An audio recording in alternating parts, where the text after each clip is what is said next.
Jangan lengah, COVID-19 juga mengintai di saat liburan. Dialog kita lanjutkan kembali, masih bersama Pak Sony dari Satgas COVID-19 dan juga Pak Miko, pakar epidemiologi. Pak Sony, ini saya mencoba untuk menyimpulkan apa yang disampaikan Pak Sony di segmen sebelumnya. Bahwa untuk harus ada peningkatan kesadaran kolektif di masyarakat. Bahwa tenaga kesehatan kita sudah kelelahan, jumlah tenaga kesehatan kita juga terbatas, fasilitas kesehatan juga semakin cadangannya juga semakin menipis, bahwa virus ini berbahaya dan mematikan, itu juga saya kira masyarakat sudah tahu gitu. Virus ini memang berbahaya, virus ini bisa membunuh gitu. Tenaga kesehatan kita sudah banyak yang kelelahan, bahkan juga banyak yang menjadi korban. Masyarakat kita saya pikir sudah tahu sejak lama gitu. Tapi ya itu tadi yang disampaikan oleh Pak Sony, bahwa kesadaran kolektif masyarakat tentang pentingnya protokol kesehatan hingga saat ini masih mungkin perlu ditingkatkan. Memang betul ini bukan upaya untuk penegakan hukum, tapi ini untuk meningkatkan kesadaran. Tapi mungkin harus ada sesuatu yang harus dilakukan untuk kesadaran itu betul-betul terbentuk kan gitu ya. Bahwa masyarakat sudah tahu, saya kira semua orang, ya inilah, sebagian besar masyarakat sudah tahu. Tapi masih juga mungkin kepatuhan terhadap protokol kesehatan ini masih kurang. Apa yang harus dilakukan? Ya Mas Rudi, sebenarnya gini, kita bisa belajar dari dunia juga. Dunia kenapa mengalami gelombang kedua, mengalami gelombang ketiga, walaupun mereka punya sumber daya kesehatan yang luar biasa, mereka punya aturan yang sangat keras dan seterusnya, tetap ada gelombang kedua, ketiga. Kita juga harus belajar dari sejarah dunia pada saat flu Spanyol. Ketika bulan Februari tahun 1918 flu Spanyol pertama kali dideklarasi, orang waktu itu juga sama dengan kita ya, kaget, takut dan seterusnya. Tetapi ada kejenuhan dalam 6 bulan. Akhirnya orang mulai euforia keluar rumah, mengabaikan protokol kesehatan karena mereka merasa butuh hiburan dan seterusnya. Dampaknya apa? Dampaknya terjadi gelombang kedua di bulan Agustus tahun 1918 dan angka kematiannya jauh lebih banyak. Nah, berangkat dari pengalaman tadi, kita tahu bahwa memang ada kejenuhan. 9 bulan menghadapi pandemi, orang tidak bisa hidup secara normal, itu menciptakan gangguan kesehatan mental. Oleh karenanya, kami juga mencoba melakukan beberapa strategi untuk terus ya memberikan istilahnya memperbaiki kesehatan mental masyarakat melalui berbagai upaya-upaya. Tapi yang kedua yang juga penting adalah sanksi ya. Kalau secara tegas nanti kita berlakukan sanksi, itu tentunya akan berdampak besar juga terhadap kepatuhan. Tetapi yang kemarin kita dorong itu sebetulnya pengetahuan dan kesadaran dulu. Ya, pengetahuan, kesadaran, dan kesadaran. Kami juga mencoba menggandeng para penyintas untuk menceritakan betapa bahwa penyakit ini sungguh berbahaya dan kemudian betul-betul menyiksa dirinya dan seterusnya. Jadi kami melakukan berbagai upaya, tetapi kami juga tadi pagi kami sudah membahas juga perlu penegakan aturan yang lebih keras ya, yang lebih tegas, penegakan sanksi yang lebih tegas, dan kami tetap ya mendorong orang untuk liburan tetapi di rumah saja. Memang kita harus berupaya keras, jangan sampai menyerah karena pandemi belum selesai. Jadi upaya apapun harus kita lakukan demi berakhirnya pandemi di Indonesia. Kesehatannya berhasil kita bereskan, ekonominya juga jangan sampai terpuruk. Itu yang sedang kita lakukan, kesimbangan. Ini Pak Sony, saya tuh justru agak sedikit khawatir ketika penyintas itu dijadikan sebagai role model mungkin ya. Karena kalau tadi kan mungkin diharapkan untuk menceritakan betapa berbahayanya virus ini, COVID-19 ini. Tapi yang saya khawatir justru karena masyarakat melihat, oh mereka ceritanya biasa aja kok gitu, tidak merasakan apa-apa, terus selama 2 minggu hanya butuh isolasi mandiri, kemudian sudah sehat lagi, sekarang sudah beraktivitas seperti masyarakat normal. Jadi kisah-kisah penyintas seperti itu yang saya khawatirkan justru mensimplifikasi pandemi COVID-19 di masyarakat. Tentu strateginya macam-macam ya, Mas Rudi. Dan juga penyintas yang bersedia itu betul-betul penyintas yang memang mau diekspos ya. Tidak semua penyintas juga bisa kita ekspos.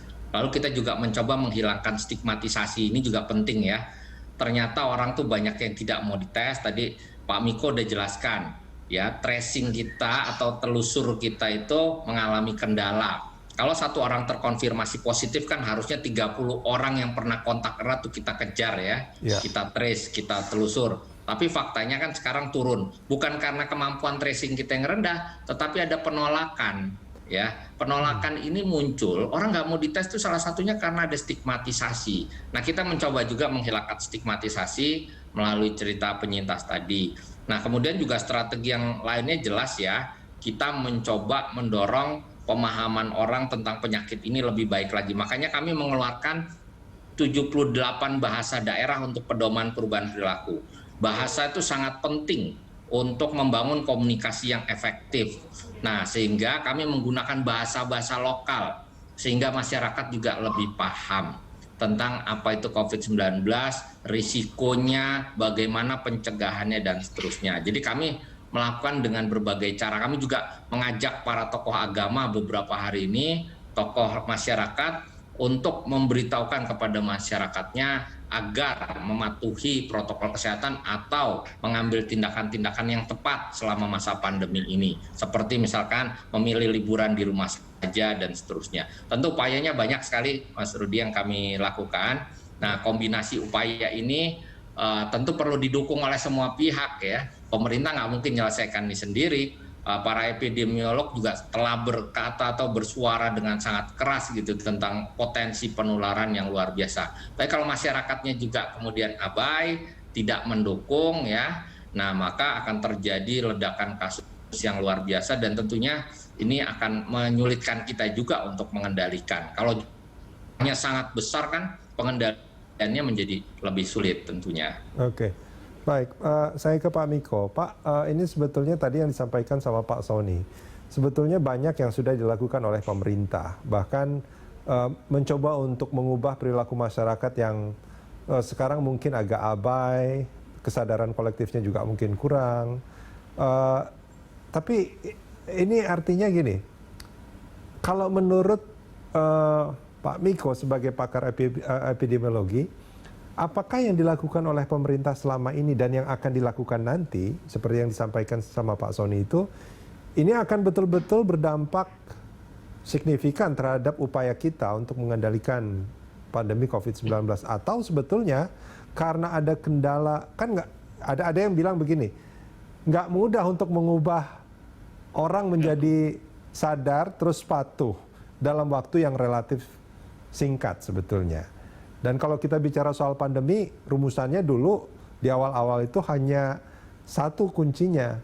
Orang yang di dalam tidak boleh keluar, orang yang di luar tidak boleh masuk ke dalam wilayah itu. Nah, itu gimana, Pak Miko? Ya, jadi kalau kita bicara tentang perilaku masyarakat, tentang kesehatan, itu ada banyak teori. Jadi ada teori Rowling-Green, ada teori Anderson, ada teori health belief model, ada teori social driver begitu. Jadi teori itu menunjukkan bahwa ada faktor-faktor yang mempengaruhi perilaku itu. Satu, predisposing factor, dua, enabling factor, tiga, reinforcing factor, ada need, ada ancaman begitu. Kalau digabungkan semua begitu. Jadi ini memang banyak hal yang harus dikerjakan. Predisposing factor, umur, pendidikan, agama, persib, banyak sekali gitu. Jadi itu harus diketahui oleh pemerintah dan harus diintervensi semuanya. Enabling factor, jadi enabling factor tentang informasi, akses informasi itu harus diketahui juga oleh pemerintah tentang informasi semua tentang COVID-19. Predisposing factor, jadi semua masyarakat harus punya persepsi yang sama. Tapi masyarakat ini tidak punya persepsi yang sama. Jadi bagaimana kemudian tokoh-tokoh masyarakat, baik itu tokoh formal, atau tokoh informal, tokoh agama, semua harus satu begitu. Maka itulah peran pemerintah menjadikan satu. Ini ada kelompok yang berbeda begitu. Kemudian ancamannya harusnya tentang kematian ya dia. diberikan ancaman begitu. Jadi ancaman itu ada kematian, jadi bukan sakitnya aja dibayangkan. Kemudian need bahwa apakah ada need untuk tidak terkena infeksi COVID begitu. Kebanyakan masyarakat nggak ada need-nya. Jadi need ini harus kita bangun bahwa masyarakat itu harusnya punya keinginan tidak tertular COVID-19 dengan konsekuensi yang begitu banyak, baik itulah isolasi, kalau mati seperti apa. Jadi karena saya sudah mengalami semuanya gitu, jadi ada guru besar saya dua orang meninggal karena COVID, ada teman-teman saya dekat-dekat diisolasi karena COVID, ada satu keluarga diisolasi karena COVID. Jadi saya merasa saya harus perang begitu terhadap COVID-19 gitu. Jadi saya benar-benar harus perang. Nah, untuk pendekatan regulasi atau peraturan hanya 2 provinsi yang punya perda, Mas. Jadi Jakarta punya perda, kemudian Jawa Timur punya perda, walaupun perdanya itu perda yang lain terus dirubah menjadi perda COVID-19. Yang lain itu pergub dan perbud atau perwal itu hukumannya lemah begitu. Jadi regulasinya lemah. Jadi hukumannya juga sanksi sosial paling tidak begitu atau denda begitu. Jadi menurut saya kalau mendekati lewat hukum itu akan lama membuat perda semua. Kalau bisa untuk protokol kesehatan itu dibuatinlah permen begitu, peraturan presiden misalnya begitu. Dibuatin peraturan presiden bahwa di tempat-tempat yang tinggi harus dilakukan pemakaian protokol kesehatan. Di semua instansi pemerintah harus melakukan protokol kesehatan yang dibuat. Mana yang standar harus diketahui oleh semua masyarakat. Jadi menurut saya bicara di beberapa pertemuan itu tidak banyak yang tahu tentang protokol yang sudah dikembangkan di berbagai sektor. Jadi di rumah makan. Jadi menurut saya ini peran pemerintah masih kurang begitu. Jadi kalau kayak tadi jadi kalau protokol kesehatan ya Pak Sony, jadi protokol kesehatan kalau yang di kereta api aja, coba Mas naik kereta api pagi dan sore hari, itu nggak 75%. Kalaupun dinaikkan 75% ya, nggak 50%. Jadi itu ya saya cuma bisa ngelus dada deh. Jadi kira-kira begitu. Jadi betapa banyak pengabaian itu di kehidupan sehari-hari. Jadi kayak jam malam yang diberlakukan di Jakarta, di Depok pun, di Bogor, saya tahu ya karena saya terlibat di situ. Kemudian saya tegur, mana jam malam di Depok begitu, mana jam malam di Bogor, mana jam malam di Bekasi begitu, nggak berlaku begitu. Jadi seolah-olah nggak ada begitu. Jadi sekarang masyarakat seolah-olah nggak ada COVID begitu. Jadi itu yang harus diingatkan kepada masyarakat Indonesia. Baik. Kira-kira begitu, Mas. Baik, Pak Miko dan juga Pak Sony, terima kasih banyak sudah bersama kami di Landstalk. Ini memang butuh kesadaran semua pihak sebetulnya dalam menghadapi pandemi COVID-19 ini. Kalau misalkan salah satu pihak itu mungkin kurang sadar atau kurang patuh, maka pandemi COVID-19 ini sebetulnya tidak akan pernah selesai. Mungkin kurang lebih kayak gitu ya. Baik. Pak Sony dan Pak Miko sekali lagi. Baik. Sekali lagi terima kasih banyak Pak sudah bersama kami di Landstalk. Sama-sama. Pemirsa, dialog tadi sekaligus mengakhiri rangkaian Landstalk kali ini. Jangan lupa tetap menerapkan protokol kesehatan untuk mencegah penyebaran virus corona. Atas nama seluruh kru yang bertugas, saya Rudian Danu undur diri. Terima kasih, sampai jumpa.